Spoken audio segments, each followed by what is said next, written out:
Hoje vou trazer duas dicas para quem está se preparando para a carreira de técnico judiciário. Normalmente essa carreira é escolhida por aqueles que estão iniciando a preparação para concursos públicos e muitos ficam perdidos sobre a melhor maneira de se preparar para essa carreira.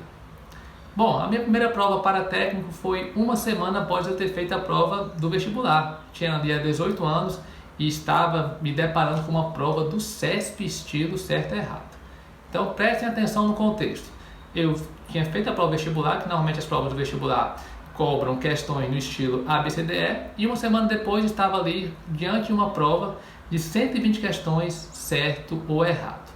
Para piorar, essas 120 questões, mais da metade era sobre direito previdenciário, coisa que eu nunca tinha visto até então. Gente, não tem como ser diferente, não tinha como ser diferente. O resultado foi uma catástrofe, foi desastroso. Provavelmente, até pelo fato de certo e errado, uma errada anular uma certa, eu terminei, não conferi o gabarito, tá? Mas provavelmente eu terminei com uma pontuação negativa. E a minha sorte é que essa pontuação negativa não é levada para as provas seguintes, porque senão até hoje eu estava devendo. Mas essa experiência foi válida, porque deu para eu perceber naquele momento que era possível, era uma forma rápida de eu entrar no concurso público por meio de concurso de nível médio, no caso de técnico. Aquilo ali abriu a minha mente. Só que o seguinte, quando eu falo assim mais rápido, não quer dizer necessariamente mais fácil. Se você comparar as estatísticas de inscritos nesses concursos de nível médio, nos concursos de técnico judiciário, você vai ver que que a relação candidatos-vaga é altíssima, a concorrência é muito alta. Mas vai partir na frente aquele que usar métodos diferentes na sua preparação. Não dá certo seguir aquela lógica que nós seguimos no colégio e na faculdade. Como é que era naquela época? Colégio e faculdade seguia mais ou menos o mesmo roteiro. Nós temos as provas bimestrais, certo? A prova bimestral vai cobrar um conteúdo muito pequeno. Você normalmente reservava ali 2 dias antes da prova para estudar aquela teoria. A teoria era pequena, você conseguia estudar na véspera, fazia questões para fixar o que tinha acabado de estudar, ia para a prova e tinha um bom aproveitamento. Concurso público, a história é totalmente outra. Vai cair questões de toda uma preparação e não somente daquilo que você acabou de estudar. E isso faz com que a gente siga métodos diferentes. O que deu certo no passado não vai dar certo no futuro. Você pode muito bem esperar as reprovações, que com certeza virão se você não mudar a sua mentalidade, se você não mudar o seu método. Mas quero desde já te dar dicas para que vocês não incorram nos erros da maioria dos candidatos. Então, gente, essas provas de técnico judiciário, elas seguem mais ou menos um padrão. Nós vamos ter a parte de conhecimentos básicos e a parte de conhecimentos específicos. A parte de conhecimentos básicos vai envolver ali português, raciocínio lógico e informática. E a parte de conhecimentos específicos vai envolver as jurídicas, já que nós estamos falando de técnico judiciário e área judiciária. E as partes de conhecimentos jurídicos vai cobrar normalmente constitucional, administrativo, civil, processo civil, penal e processo penal. A primeira dica que eu quero passar para vocês é sobre a parte de conhecimentos específicos. E é a seguinte: priorize a leitura da lei seca. Lei seca é você simplesmente ir ao Código, ir à Constituição Federal e ler a literalidade do dispositivo. Nas provas de técnico, a cobrança da lei seca representa aproximadamente 80 a 85% das questões das disciplinas jurídicas. Apesar de todo esse alto percentual, muitos candidatos deixam ela de lado.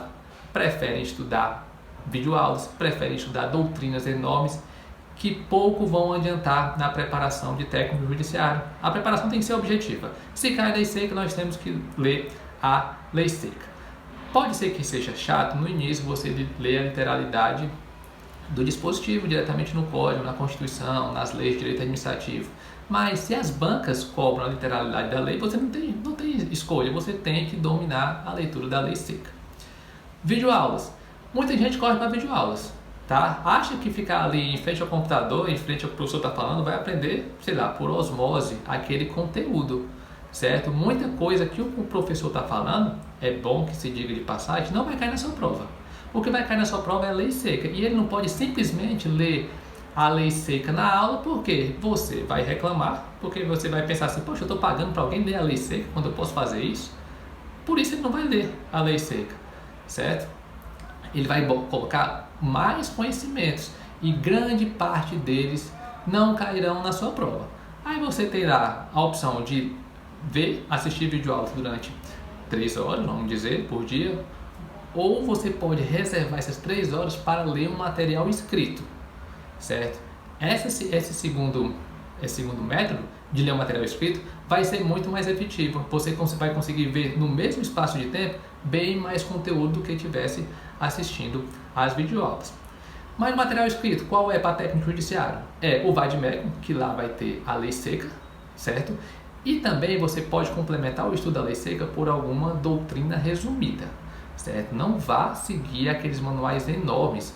Os acadêmicos do direito são os que mais erram aqui. Eles querem aproveitar os materiais da faculdade no estudo de técnico judiciário. E não dá certo. Você precisa pegar materiais sucintos. Material sucinto é aquele material que você consiga repetir mais de uma vez o que foi estudado. Não sei se você tem conhecimento, mas muitos dos livros do direito têm mais de 1000 páginas.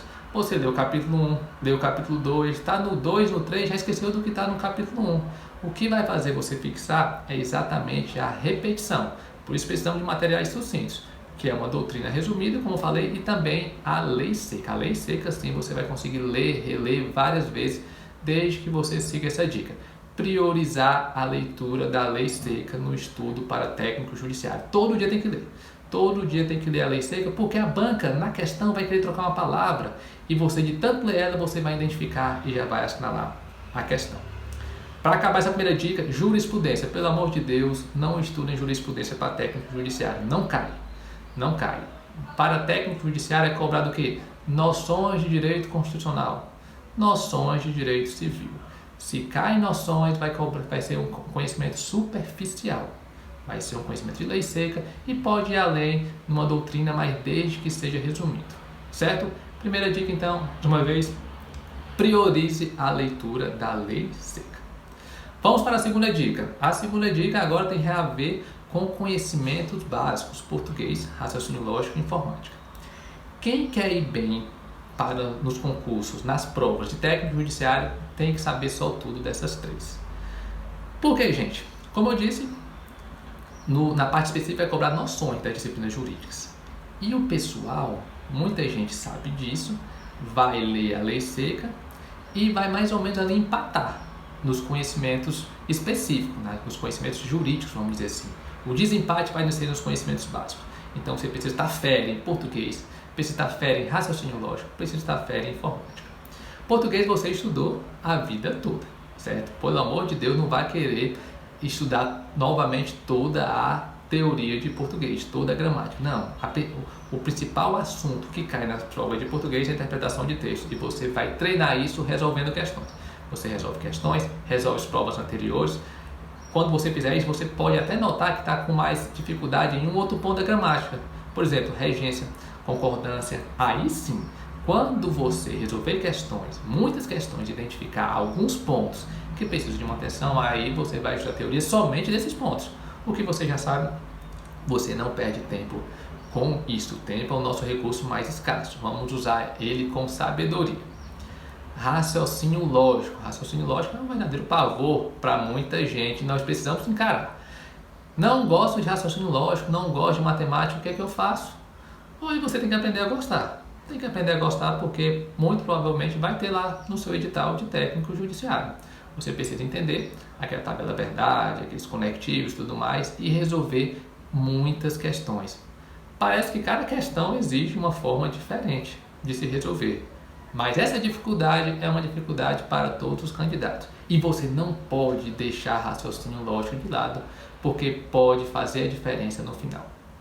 Informática também vamos ter que resolver questões aliadas a algumas teorias, certo? O que eu gosto muito de recomendar é você estudar informática e, sempre que possível, você testa aquele conhecimento cobrado na questão no computador. Por exemplo, você está resolvendo uma questão de Excel que falava de uma forma, aí você vai lá no Excel, no seu computador, e testa aquela fórmula. Se tinha um menu com algumas opções no Word, você vai lá no Word e faz a mesma coisa. Tenho notado que isso é efetivo aprendizado, torna o aprendizado mais firme na sua memória de médio e longo prazo, que é a memória fundamental para a gente se lembrar no dia da prova. Gente, foram essas duas dicas. Primeira, priorizar a lei seca, e segundo, dominar as disciplinas básicas. Você não pode ir para um concurso de técnico judiciário sem ficar de olho, sem abrir os olhos para essas duas dicas. Gostaram dessas dicas? Olha, sempre vou trazer aqui no canal dicas para de fato fazerem vocês revolucionarem a preparação para concursos públicos. Muitas vezes são dicas contraintuitivas que fogem um pouco do senso comum de quem estuda para concurso, de quem orienta para concurso. Por isso convido você a já se inscrever no canal, você já ativa as notificações no sininho e curte esse vídeo. Por fim, quero dizer que aqui na descrição do vídeo, logo abaixo, deixei alguns links de materiais gratuitos para ajudar ainda mais você na sua preparação. Te vejo no próximo vídeo. Até mais!